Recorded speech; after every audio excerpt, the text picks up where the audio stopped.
So, I feel like it's been a long time coming. Would you like to introduce the nest? Well, Countess, welcome to the nest is my little... No, wait, not little. This is my giant dream. No, it's the first stepping stone to the dream. Yeah. Because the original plan was much larger, and then I realised I needed to finance that. This is the 5-year step up to getting the finances and the backers and proving that I can do this. So this is the first step in my kink empire that is going to stretch across the UK and the world, obviously. So welcome to the proof of concept. Yes. Cardiff nest. But also my little haven in Cardiff. Yeah. It's my take on kink and the kind of space that makes me feel alive and creative and playful. How can we tell people watching what defines a siren space? It's warm, it's colourful, there's lots of useful nooks and carries and space to put things out. I did a lot of thinking about the planning of this because what I found often when I was visiting other dungeons or I was having people in other dungeons is there were toys on display that might not be catered for them.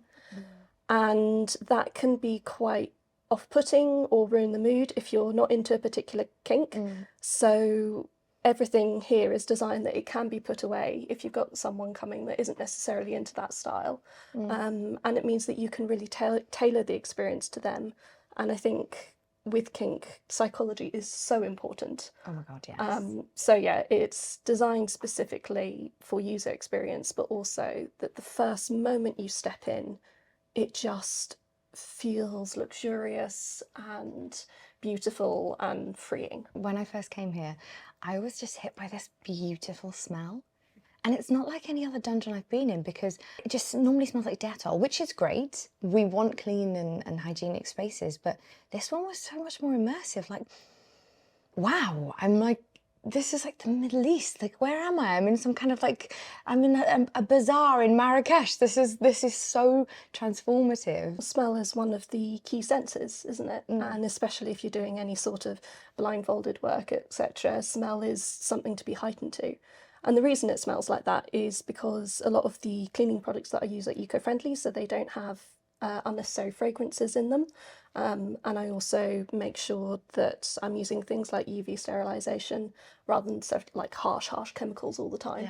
Then at the end I burn a nice bit of incense, which is where the Middle Eastern smell comes from. It's gorgeous. It's such a difference. I've seen dungeons that are teal, I've seen dungeons that are orange, but this is so comfortable and layered and soft, and it really suits your style, and it's sensual. It's wonderful. And so what is the design inspiration? I know what inspires me as a person, and that's colour and that's textures, and some of the design came from necessity. You know, I knew that in order to have lots of soundproofing, I'd need lots of textiles to absorb the sound.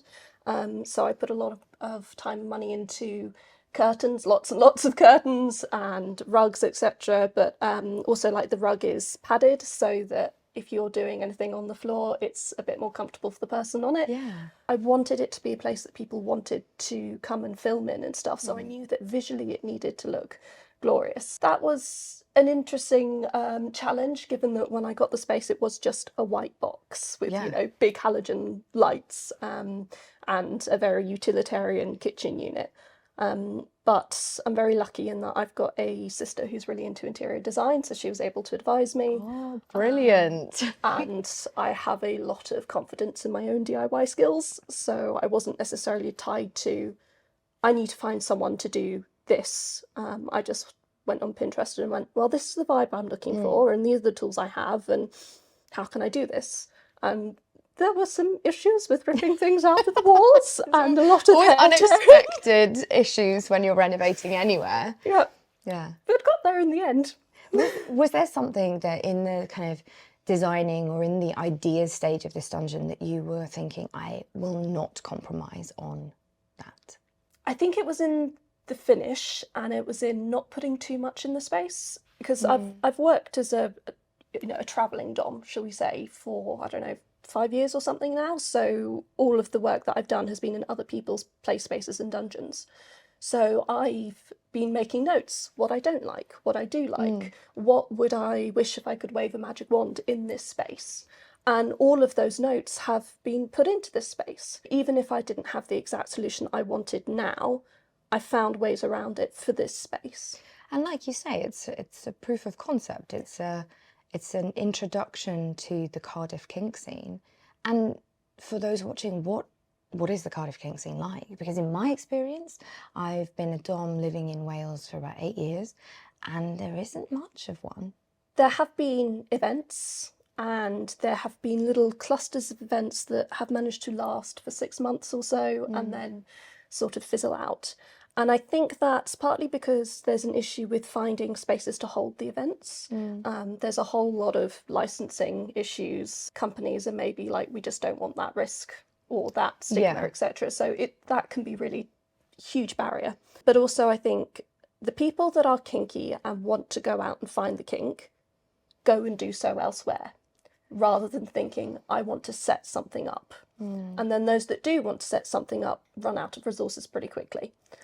So you've got to be long-term minded to be able to do that. I think in Cardiff, in Wales, I'm possibly not the authority, because for me, I've been myself travelling to go and provide kink elsewhere, and it was a big risk to be like, no, I live in Cardiff, I am a Cardiff person, and I am going to set up in Cardiff and start providing that space. That was a big risk. But I'm hoping that that is now going to be the first step to really, I'm not going to say building a community, because the community is already there, but actually holding it together and giving it longevity and connecting all those little disparate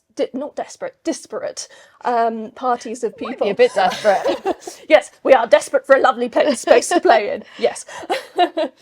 So would you say this is built for professionals in mind, or are you happy to open up to the sort of discerning general public?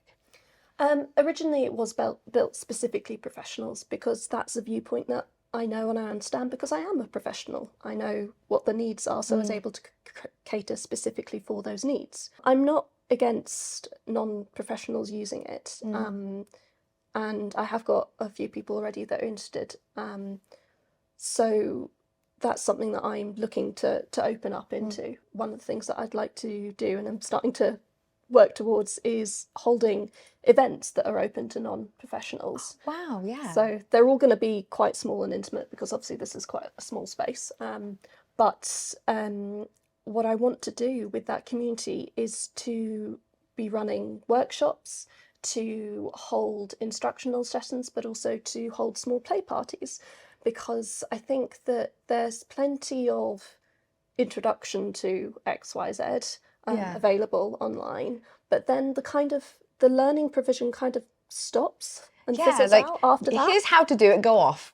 Not here's how to do it, come and do it with us. And there's plenty of here's how to do it, now go experiment, and I love that. You should always learn through experimentation, but also in any skill you get to a certain level and then you want more to be able to take it up to the next level. And I would love to be able to get a series going of regular workshops where we can go into more depth, both for pros and for lifestylers, and really enhance their play that way. And I also want to do a monthly shibari group where people can come and tie people up, because that's really fun. So like educational, and then you kind of can put that education into practice in a play party.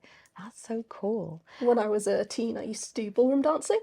And so you used to go of an evening, you go and do an hour's workshop and learn XYZ steps. And then you had 3 hours to socialise and dance all these things and learn from people that were better than you and teach people that were worse than you and all of that. And I want to do that, but with rope and kink.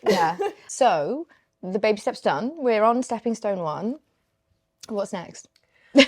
Like, what is the dream?